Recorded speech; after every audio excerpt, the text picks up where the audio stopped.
क्या हुआ था? वो बम मार दिया था सर। आपके घर पे? हाँ, मेरे कोचिंग इंस्टीट्यूट पे 8-10 तो फेंक दिया सब। क्यों? एक्चुअली हम पढ़ाई जो क्लासेज होते हैं उसके हम बहुत कम फी लेते हैं। नॉमिनल अभी भी कोई लड़का क्लास करना चाहता है पूरा सब्जेक्ट 200 में कर लेता है। फीस ये पूरे सिलेबस की 200 रुपए? हाँ, तो बाकियों को थोड़ा सा प्रॉब्लम आने लगा। तो हमको समझाएं, हमको क्या दिक्कत है, क्योंकि बहुत सारे लड़के जब हम लोग अपने स्टूडेंट लाइफ में थे, इंटरमीडिएट क्रॉस किए थे, तो हमारे साथ के कुछ लड़के पढ़ने के लिए चले गए थे दिल्ली, उनको यूपीएससी निकालने के लिए चले गए थे। हालांकि जो गए थे उनमें किसी का नहीं हुआ। तो हम लोग ना उनको जब स्टेशन छोड़ने आए थे, बड़ा भारी मन से हम लोगों ने विदा किया। इन लोग के गार्जियन कितने पैसे वाले, इन्हें भेज दिए वहां, हम लोग नहीं भेज सकते थे। तो ऐसे लाखों स्टूडेंट है जिनके गार्जियन नहीं भेज सकते। इनका मतलब गरीब होना कोई अपराध नहीं है, उसे कोई पढ़ाई से नहीं रोक सकता। बिल्कुल। तो हमने ठान लिया था कि कभी अगर मौका मिलेगा तो उसको हम जरूर कम करेंगे।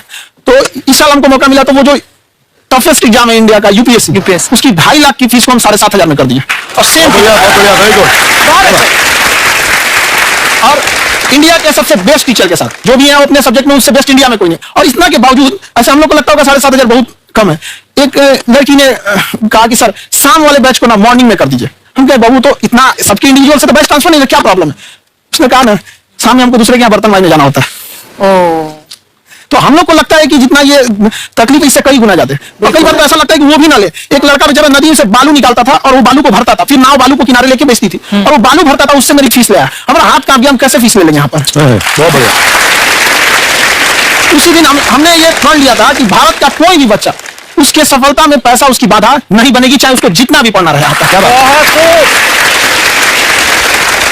और अर्चना जी, मैं इनके बारे में एक बात, आपके बारे में एक बात कहना चाहता हूँ। इनका जो स्टार्टअप है ये बूटस्ट्रैप्ड है। अच्छा, मैं साधारण भाषा में बता देता हूँ, ये सेल्फ फंडेड है। इन्होंने अभी तक किसी और से पैसा नहीं लिया है। ये इन्वेस्टर के पैसे से नहीं, इन्होंने खुद इसको बिल्ड किया है। और बल्कि इतना स्ट्रॉन्ग स्टार्टअप है ये कि मैं कहूंगा कि अगर इन्वेस्टर्स को इन्वेस्ट करना हो तो मैं इंडोर्स करता हूँ ऐसे स्टार्टअप्स को। यही सब चीजों को देखते हुए कई लोगों ने धमकी भी दिया था वहां पर। और उसके बाद बम चला दिए और 7-8 बम चला दिए और कुछ ब्लास्ट हुआ। एक बेचारा नया लड़का आया था एडमिशन लेने के लिए, उसकी स्कूटी उड़ा दिया। हम तो पढ़ने आए थे, हमारा हमारी ऑफिस उड़ा दिया था। एक तो पास में आके गिरा और नहीं फटा। बाद में बहुत सारे लोग धमकियां दिए, लेकिन कहते हैं ना सूरज कितना भी तेज चमक ले समंदर नहीं सुखा सकता। वाह क्या बात है। मैम एक्चुअली ये फीस कम करने का एक और रीजन है। 2.5 लाख 3 लाख की जो फीस में सब लोग पढ़ाई अफोर्ड नहीं कर पाते, इसलिए वो कुछ ही लोग अफोर्ड कर पाते, तो उनका मेंटल लेवल तो बहुत ऊपर चला जाता है। लेकिन एक पूरे देश का मेंटल लेवल थोड़ा सा स्टेबल नहीं हो पाता। तो जब फीस कम रहेगी तो हर वो लड़का तैयारी करने के लिए आगे आएगा जिसका सपना है देश के लिए कुछ करने का। सीटें लिमिटेड है, उन्हीं को मिलेगी, लेकिन जिन्हें नहीं मिलेगी उसे मिलेगा देश का एक जिम्मेदार नागरिक। तो इस देश को हम लोग विश्व गुरु कहे जाते थे। क्यों? क्योंकि दुनिया से लोग हमारे यहाँ पढ़ने आए थे। चाइना से हैंसांग आया, फायान आया, आज कोई नहीं आता है। हम लोग का उद्देश्य एक समय आएगा जो फिर आएंगे यहाँ पढ़ने के लिए। पर आप देखो अर्चना जी, सबसे ज्यादा आईपीएस आईएएस बिहार से निकलते हैं। पढ़ाई लिखाई में पॉलिटिशियन बहुत बड़े बड़े निकले हैं। ऐसा नहीं है, ऑप्शन भी नहीं है वहाँ पे, इंडस्ट्री नहीं है, खेती करेगा तो कोई खास वो नहीं रहे, ऑप्शन भी नहीं है। सही बात है। बिहार की मिट्टी में एक चीज है, जिद तो बहुत जबरदस्त है। कुछ भी नहीं रहेगा तो सब कुछ पाने का उसको जिद रहेगा, करके भी दिखा देगा। विवेक सर, आपके बारे में हमने सुना एक बार आप संन्यास लेने चले गए थे। कौन वापस लेके आया आपको? फिर कहां तक पहुंच गए थे आप? नहीं, मैं एमबीए की पढ़ाई के बाद मैं ये सोचा था कि अपना जीवन भगवान की सेवा में समर्पित कर दूं। बहुत साल मैं वृंदावन में रहा था और गुरुकुल में रहा था और वहां सेवा करना बहुत अच्छी शिक्षा मिली। मैं बोलता हूँ मेरी असली एमबीए वही थी, मोस्ट ब्यूटीफुल एसोसिएशन। और मैं वहां भगवत गीता पढ़ी, जहां मुझे गीता से लगाव हुआ।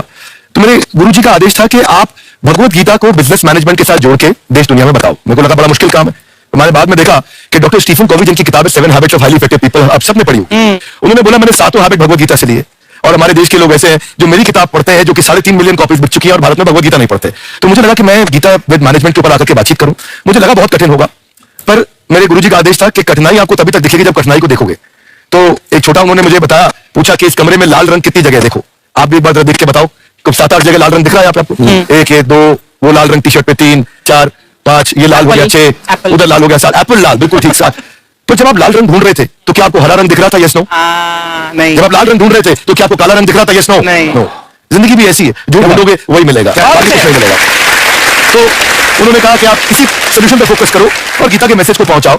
तो मैं बिजनेस मैनेजमेंट के प्रोग्राम्स कॉर्पोरेट में करने शुरू किए, क्योंकि गीता पहला मोटिवेशनल सेमिनार जो पृथ्वी के इतिहास में कपिल जी हुआ वो कृष्ण ने दिया था। पहले मोटिवेशनल स्पीकर इस पृथ्वी के इतिहास के कृष्ण थे, जिन्होंने अर्जुन को रणभूमि में मोटिवेट किया था। बड़ी पेशेंस कृष्ण ने अपने लीडरशिप क्वालिटी से दिखाई। वो मुझसे बड़ा इंस्पायर किया, वो चर्चा ने इंस्पायर किया, और डिस्कशन ने इंस्पायर किया। तो डिस्कशन को मैं आज भी लेके चलता हूँ अपने साथ। कहां से हमने सुना है आप 5 स्टार में रुके थे कल और नीचे जाके वड़ा पाव खाने गए आप रेडी पे?